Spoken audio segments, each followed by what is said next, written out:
জগলকে kitchen থেকে সবাইকে স্বাগত। আজকে আমি আর একটা তরকারি বানাবো। এটা তোমার কি একদম মানে রুটি ভাত দুটোর সঙ্গেই চলবে, কিন্তু শুকনো শুকনো ভালো খাবার। তো ভেন্ডি তো তোমার গিয়ে আমাদের এই ভেন্ডি ভীষণ উপকারী। তো যাদের সুগার আছে বা এটা সবজি গ্রিন সবজি হিসাবেও খাওয়া খুব প্রয়োজন। কিন্তু যেহেতু ভেন্ডি একটু চিপচিপ মতন হয়ে যায়, আটা আটা, সেই জন্য অনেকেই এই ভেন্ডি খেতে চায় না, না খাবো না। তো সেখানে আমি আজকে আলু ভেন্ডির একটা তরকারি বানাবো, একদম শুকনো শুকনো ভালো তরকারি বানাবো। তো তার জন্য আমি এখানে ভেন্ডিটাকে ভালো করে ধুয়ে এটাকে একটু শুকিয়ে নিয়েছি, কেমন, যাতে এটা মানে জল থাকলে পরে কি হবে, যখন রান্না করব তো সেই জলটা থেকে একটু আঠা আঠা হয়ে যাবে, কিন্তু এটা একদম আঠা আঠা হবে না। তো এই ভেন্ডিটাকে আমি শুকিয়ে নিয়েছি।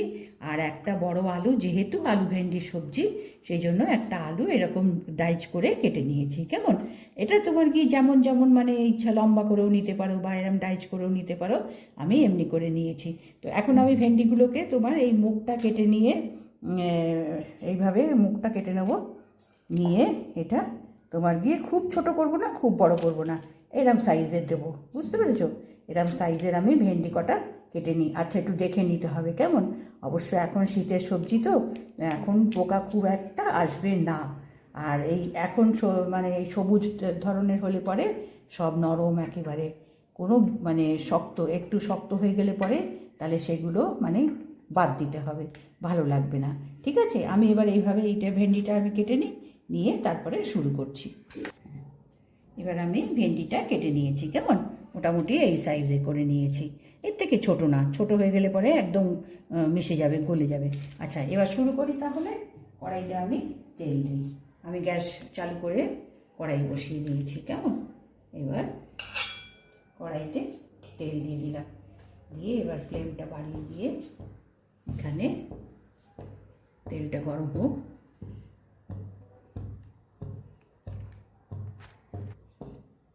এবার এখানে তেলটা গরম হয়েছে, এবার এখানে একটু অল্প জিরে ফোড়ন দিলাম।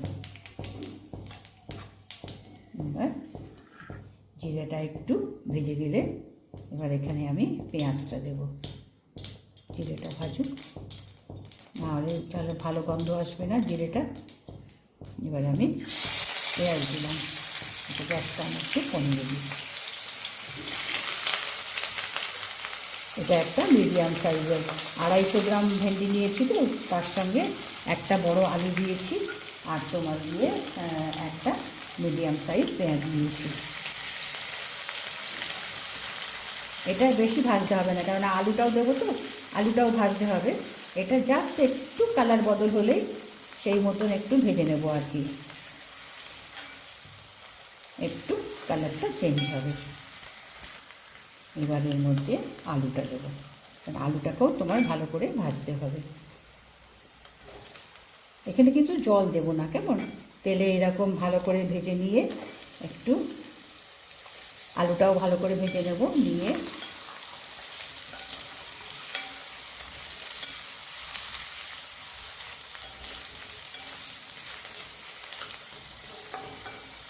এবার এখানে একটু নুন দিয়ে দেবো। এবার এখানে নুন দিয়ে দেবো। আর এখন কিন্তু তোমার একবারে আমি নুনটা দিয়ে দিলাম, মোটামুটি ভেন্ডি আর এর আন্দাজে আমি নুন দিয়ে দিলাম 1 চামচ আর অল্প একটু। এবার এখানে হলুদ,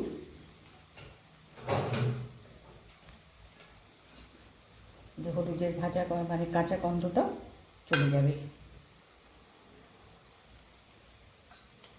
এবার এটাকে আমি কিন্তু এখন সিম করে রেখেছি, কেমন। এবার ঢাকা দিয়ে আলুটাকে আরেকটু ভেজে নিতে হবে। এবার এখানে আমি প্রথমে বললাম না যে এখানে একটু জল পড়বে না, কেমন। এখানে এই তেলে ভেজে ভেজেই তোমার আলু আর ভেন্ডি শুকনো তরকারিটা হবে। আবার একটু একে ভেজে দেবো, এই ঢেকে দেবো। এবার হ্যাঁ,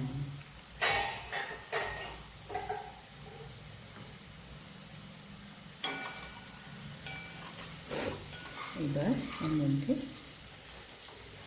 পেঁয়াজটা মাছটা ভালো মতন ভাজা হয়ে গেছে, আলুটাও মোটামুটি ভাজা হয়েছে। এবার এর মধ্যে লঙ্কা গুঁড়ো দেবো।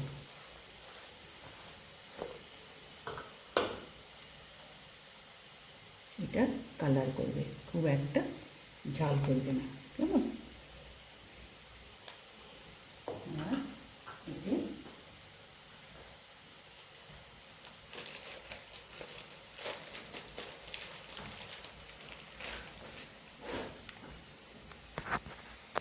এবার এখানে একটু টক মিষ্টির জন্য আমচুর পাউডার দিলাম, 1 চামচ, আর একটু।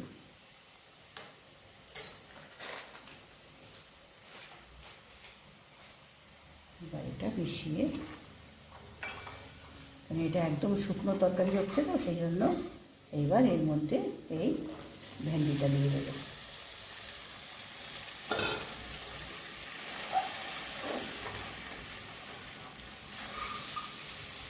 এবারও তোমার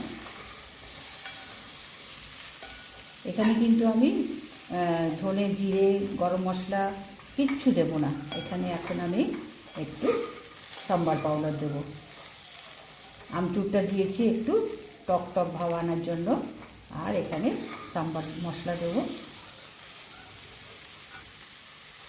এই এভারেস্টে সাম্বার মশলা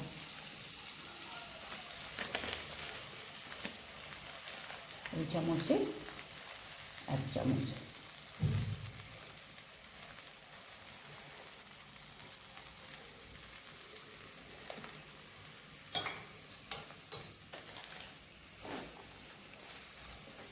এবার মশলাটাকে ভালো করে মিশিয়ে আবারও তোমার সিমে ঢাকা দিয়ে দিয়ে এই ভেন্ডিটাকে নরম করতে হবে। এই যে মানে মানে সিমে করে দিয়ে এই যে মশলা দিয়েছি, এই মশলার ইয়েতে ভেন্ডিগুলো নরম হবে। আবার একটু ঢাকা দিয়ে দিই। এবার ঢাকা খুলে দেখি। হ্যাঁ, এবার ভেন্ডিটা দেওয়ার পরে একটু সময় নিয়ে, তোমার মিনিট 15 সময় নিয়ে এটাকে স্টিমে করে নিতে হবে, মানে সিম করে করে করে নিতে হবে। ভেন্ডি তো, আর যেহেতু এখানে জল পড়ে না, সেহেতু তোমার একটু করে নিতে হবে। আলুটা তো তখন দেখিয়েছিলাম, ভালোই ভাজা হয়ে গিয়েছিল। আলু ভাজা হয়ে গেছে, হ্যাঁ, ভেন্ডিটাও হয়ে গেছে। এবার এর মধ্যে একটু ধনেপাতা দিয়ে দেবো। এবার এখানে ধনেপাতা দেবো। এবার এখানে ধনেপাতা দিয়ে দিয়েছি, ব্যাস। দেখো, একদম শুকনো শুকনো আলু ভেন্ডি তরকারি। রুটি পরোটা, এটা তোমার গিয়ে টিফিনেও তোমার দিয়ে দেওয়া যায়, ঘরেও তোমার গিয়ে ভাতের সঙ্গে বলো, রুটি পরোটা সবার সঙ্গে এটা খুব ভালো তোমার গিয়ে সাইড ডিশ। সাইড ডিশ না, একটা ডিশই বলো। এর সঙ্গে আর একটা কিছু তরকারি নিলাম, নিয়ে এটা তোমার গিয়ে একটা ডিশই। ভেন্ডি আলুর তরকারি একটু মানে চিপচিপা হয় না, যা ভেন্ডির তরকারি চিপচিপ হয়ে যায় বলে খেতে চায় না। হ্যাঁ, জল তো দিইনি, জল দিলে পরে চিপচিপা হয়ে যায়। আচ্ছা, এবার আমি গ্যাসটা অফ করে দিলাম, দিয়ে এবার আমি ডিশে নামিয়ে নেব। এবার এটা আমি ডিশে তুলে দিই। এইভাবে যদি করে নেওয়া যায় তো কারোর আর অসুবিধা হবে না, কেননা এটা তো তোমার গিয়ে মানে আঠা আঠা লাগছে না, না, সেই জন্য খেতে। আমি ডিশে তুলে দিয়েছি, ওপর থেকে একটু গার্নিশিং, একটু ধনেপাতা দিয়ে একটু গার্নিশ করে দিলাম। তো আজকে দেখো তোমার আলু ভেন্ডির তরকারি কেমন। তোমার মানে সবথেকে হচ্ছে ভেন্ডির খাওয়ার তো উপকার সবাই জানি, গ্রিন ভাজি মানে গ্রিন সবজি। তারপরে তোমার গিয়ে তোমার এই ভেন্ডি কিন্তু সুগারের পেশেন্টের পক্ষে খুবই ভালো।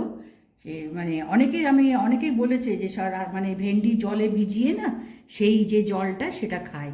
যাই হোক, যেরকম যেরকম মানুষ নিজের হেলথের জন্য যেরকম পায়, সেই রকমই তারা মানে ব্যবহার করে। তো তরকারি আমি এইভাবেই ঘরে বানাই। তো আমাদের ঘরে কারোরই অসুবিধা হয় না, যেহেতু এটা মানে ধরে খেতে গেলে চিপচিপে হচ্ছে না, অসুবিধা হচ্ছে না, সেই জন্য তোমার এইভাবে বানালে পরে ভালো লাগবে। আর এখন তো মানে ভেন্ডি তাজাই আসছে, শীতের সব সবজি, শীতকালে তো সবজি বানাতে তো মানে আর মানে কী সবজি বানাবো, কোনটা বানাবো, এইটাই চিন্তা করতে হয়। এত টাইপের সবজি মানে বাজারে পাওয়া যায়। তো আজকে আমি বানানো দেখালাম ভেন্ডির তরকারি। তো দেখো, ভালো লাগলে নিশ্চয়ই একটা লাইক করো, সাবস্ক্রাইব করো, ঠিক আছে।